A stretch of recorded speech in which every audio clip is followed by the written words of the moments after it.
इस्तीफा दिया है, उनका आरोप है कि आपके ही पार्टी के कुछ कार्यकर्ताओं से आहत होकर उन्होंने इस्तीफा दिया है। देखिए, ये जो सवाल आप पूछ रहे हैं, इस पे पार्टी के अंदर बातचीत हो जाएगी और उसका समाधान भी निकल जाएगा। इससे भी ज़्यादा महत्वपूर्ण ये है कि पूरा किसान आंदोलन कर रहा है और पूरा देश का किसान भारतीय जनता पार्टी से जानना चाहता है कि जिन्होंने ये सपना दिखाया था कि आय दोगुनी हो जाएगी, और अभी जब भारत रत्न दिया स्वामीनाथन जी को और देश के हमारे किसानों के नेता चौधरी चरण सिंह जी को, उससे किसानों की उम्मीद और बढ़ गई कि सरकार उनकी सुनवाई करेगी, एमएसपी देगी, एमएसपी के लिए कोई कानून बनाएगी।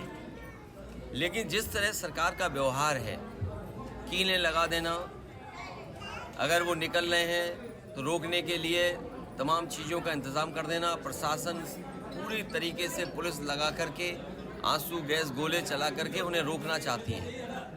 आखिरकार आप भारत रत्न एक तरफ दे रहे हैं और दूसरी तरफ किसानों को आप रोकना चाहते हैं, उनकी मांग नहीं मानना चाहते। आखिरकार भारतीय जनता पार्टी चाहती क्या है? जो लोग सपना दिखा रहे हैं कि 5 लाख ट्रिलियन डॉलर की इकॉनमी बन जाएगी, सच्चाई ये है कि किसानों की आय दोगुनी अगर हो जाए तो आपकी 5 ट्रिलियन डॉलर नहीं, हो सकता है 10 ट्रिलियन डॉलर इकॉनमी भी बन जाए। और जो लोग ये कहते हैं कि हमारी दुनिया में 5वीं अर्थव्यवस्था बन गई है, ये 5 से दूसरे नंबर में भी पहुंच सकती है अगर ये सरकार किसानों को एमएसपी दे दे और किसानों की आय दोगुनी कर दे। अध्यक्ष जी कल पल्लवी पटेल ने कहा है कि पीडीए ने 3 लोगों का राज्यसभा टिकट घोषित किया, जिसमें जया अमिताभ बच्चन, आलोक रंजन और रामजीलाल सुमन जी। देखिए, क्या पीडीए का मतलब अल्पसंख्यक महिला नहीं हो सकती थी? क्या पीडीए का मतलब पिछड़ा महिला नहीं हो सकती थी? भारतीय जनता पार्टी से और भारतीय जनता पार्टी के लोग पीडीए से घबराए हुए हैं। भारतीय जनता पार्टी के लोग पीडीए से घबराए हुए हैं। जहाँ तक हमारे सहयोगी दल की बात है, मैं उम्मीद करता हूँ कि पीडीए की लड़ाई को वो मजबूत करेंगे। और जहाँ तक पार्टी के निर्णय का सवाल है, आने वाले समय में तमाम सीटें आ रही हैं। अभी तो एमएलसी आना है, फिर राज्यसभा आना है, फिर एमएलसी आना है, तो ये पीडीए की लड़ाई कहाँ कमजोर हो रही है? लेकिन पल्लवी पटेल ने तो वोटिंग करने से ही मना कर दिया, वोट नहीं करेंगे। देखिए, पीडीए का साथ आना, पीडीए के साथ सबको एक साथ लग जाना, ये बड़ी लड़ाई है और ये बड़ी लड़ाई कोई आसानी से नहीं जीती जा सकती है। बड़ी लड़ाई में बहुत लोगों का साथ चाहिए होगा। पल्लवी पटेल कह रही हैं कि स्वामी प्रसाद मौर्य लगातार मेरे संपर्क में हैं, इसका क्या मायने निकाला जाए? अरे मैं देखो, तुम क्यों ऐसी बात कर रहे हो? अगला भारत रत्न किसी चैनल को भी मिलेगा। अध्यक्ष जी, मैनपुरी में लगातार अभी कुछ दिनों से सांड के हमलों में 5-6 किसानों की मौत हुई है। मैं अपने पत्रकार साथियों से कहूँगा, अगर अब वो बजट पढ़ेंगे तो इन सरकार ने मुख्यमंत्री योजना चलाई है जिसमें रखवाली करना चाहते हैं किसानों के खेतों की। मुख्यमंत्री खेत सुरक्षा योजना, अगर कोई इसको अनकोड करे, मुख्यमंत्री खेत सुरक्षा यही है कि सांडों से सुरक्षा करना, तो 50 करोड़ में सांड से कैसे सुरक्षा हो जाएगी? और फिर पूरे उत्तर प्रदेश में कोई दिन नहीं जाता है जिस दिन इन जानवरों की वजह से किसी की जान न जा रही हो। ये सवाल कई बार विधानसभा में उठाए, लेकिन सरकार इस समस्या का समाधान नहीं ढूंढ रही है। और तब नहीं ढूंढ रही जब देश के प्रधानमंत्री जी ने कहा था कि 15 दिन के अंदर छुट्टा जानवरों की समस्या का समाधान हो जाएगा। आप लोकसभा चुनाव कहाँ से लड़ने वाले हैं? आप कहाँ से लड़ने वाले हैं? बहुत जल्दी और सूची भी आ जाएगी आपके सामने। आजमगढ़ की चर्चा बड़ा जोरों पे है। रायबरेली से सोनिया गांधी ने लड़ने से मना कर दिया है। तो ये पार्टी की उनकी अपना फैसला है, हमारी पार्टी का अपना फैसला हो। नहीं, कांग्रेस का एक मजबूत गढ़ माना जाता है रायबरेली और अमेठी, लेकिन अब नहीं, मजबूत गढ़ तो नहीं है। ये सही है कि वो उनकी ट्रेडिशनल सीट है और कांग्रेस की सीट ही मानी जाती है। समाजवादी पार्टी ने हमेशा उस सीट पर कांग्रेस का ही सहयोग किया है। मुख्यमंत्री योगी आदित्यनाथ ने कहा कि पूरे प्रदेश में 80 की 80 सीटें इस बार जीतने वाली है भाजपा। मैं आपसे कह रहा हूं कि भारतीय जनता पार्टी अपने सभी सांसदों की सीटें बदलना चाहती है, केवल एक के सिवा। 80 की सीटों पर कईयों की टिकट कटने जा रही है और एक जो सीट है वो अपना क्षेत्र बदलना चाहते हैं। तो सोचिए, जिन्हें अपने सांसदों की टिकट काटनी हो और टिकट काटने जा रहे हो तो वो क्या जीतेंगे? अगली सूची में क्या चाचा का नंबर है? अगली सूची में नहीं, अगर आप पे कुछ सुझाव हो तो बता दो। चाचा का क्या अगली सूची में नंबर है? अगर आपके पास कोई सुझाव हो और फिर आप ही कहोगे सब परिवार चुनाव लड़ गया, ये पत्रकार भी बड़े कमाल के होते हैं। अगर इनसे कहो, अभी पूछ रहे हैं कि टिकट क्यों नहीं दे रहे हो अपने लोगों को, परिवार के लोगों को, और हम टिकट दे रहे तो कहेंगे लो परिवारवादी पार्टी हो गई। नहीं, 3 लोगों को तो दिए भी चाचा की। नहीं तो अभी 2-4 और दे देंगे। तो आप लोग क्या उम्मीद करते हो भाई? आप ही दिलवाना चाहते हो और आप ही चलाओगे कि परिवारवाद, तो हम कैसे बचेंगे भाई आपसे?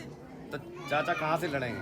ये आने वाले समय में जैसे जैसे सूचियां आएंगी आपको सब जानकारी हो जाएगी कि पार्टी ने क्या फैसला किया। अध्यक्ष जी, मैं स्वामी प्रसाद मौर्य ने जो इस्तीफा दिया है, उनका आरोप है कि आपके ही पार्टी के कुछ कार्यकर्ताओं से आहत होकर उन्होंने इस्तीफा दिया है। ये जो सवाल आप पूछ रहे हैं, इस पे पार्टी के अंदर बातचीत हो जाएगी और उसका समाधान भी निकल जाएगा। इससे भी ज़्यादा महत्वपूर्ण ये है कि पूरा किसान आंदोलन कर रहा है और पूरा देश का किसान भारतीय जनता पार्टी से जानना चाहता है कि जिन्होंने ये सपना दिखाया था कि आय दोगुनी हो जाएगी, और अभी जब भारत रत्न दिया स्वामीनाथन जी को और देश के हमारे किसानों के नेता चौधरी चरण सिंह जी को, उससे किसानों की उम्मीद और बढ़ गई कि सरकार उनकी सुनवाई करेगी, एमएसपी देगी, एमएसपी के लिए कोई कानून बनाएगी। लेकिन जिस तरह सरकार का व्यवहार है, कीलें लगा देना, अगर वो निकल रहे हैं तो रोकने के लिए तमाम चीज़ों का इंतज़ाम कर देना, प्रशासन पूरी तरीके से पुलिस लगा करके आंसू गैस गोले चला करके उन्हें रोकना चाहती हैं। आखिरकार आप भारत रत्न एक तरफ दे रहे हैं और दूसरी तरफ किसानों को आप रोकना चाहते हैं, उनकी मांग नहीं मानना चाहते। आखिरकार भारतीय जनता पार्टी चाहती क्या है? जो लोग सपना दिखा रहे हैं कि 5 लाख ट्रिलियन डॉलर की इकोनॉमी बन जाएगी, सच्चाई ये है कि किसानों की आय दोगुनी अगर हो जाए तो आपकी 5 ट्रिलियन डॉलर नहीं, हो सकता है 10 ट्रिलियन डॉलर इकोनॉमी भी बन जाए। और जो लोग ये कहते हैं कि हमारी दुनिया में 5वीं अर्थव्यवस्था बन गई है, ये 5 से दूसरे नंबर में भी पहुंच सकती है अगर ये सरकार किसानों को एमएसपी दे दे और किसानों की आय दोगुनी कर दे।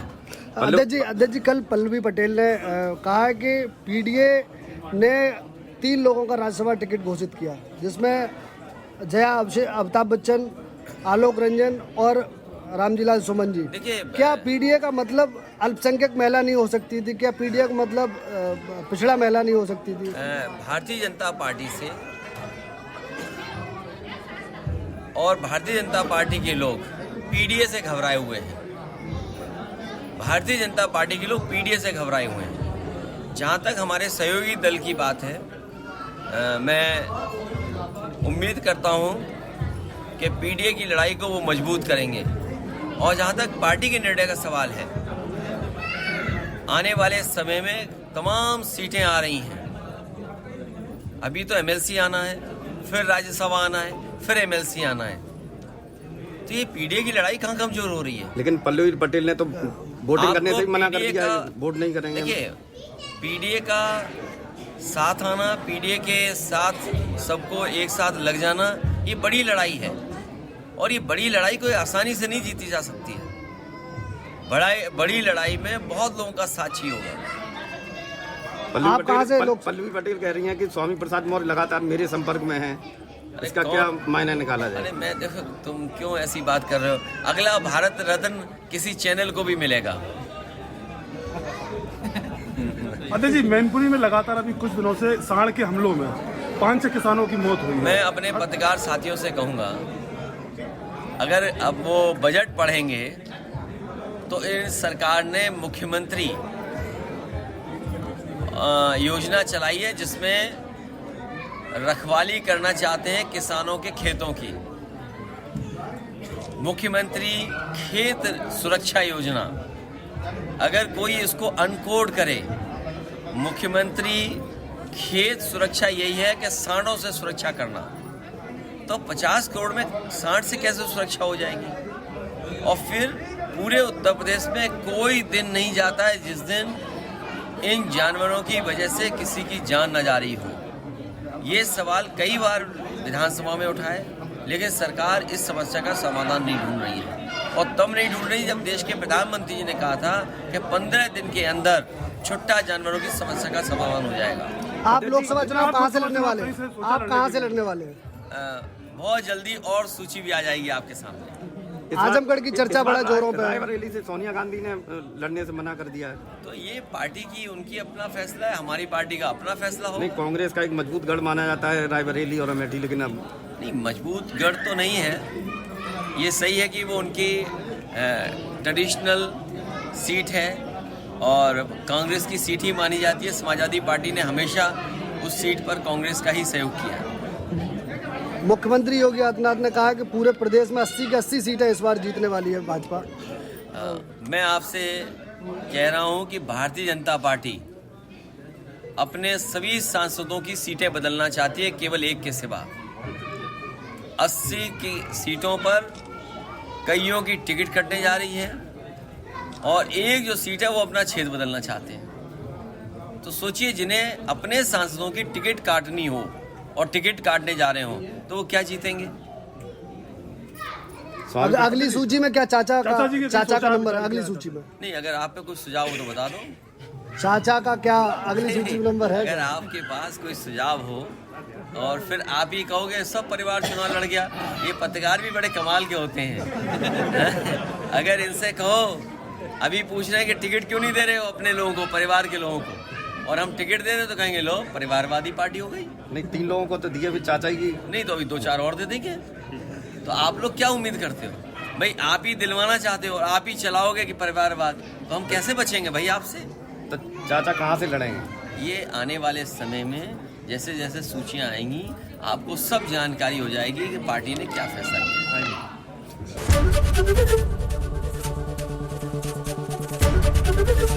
एबीपी गंगा, खबर आपकी, जुबान आपकी।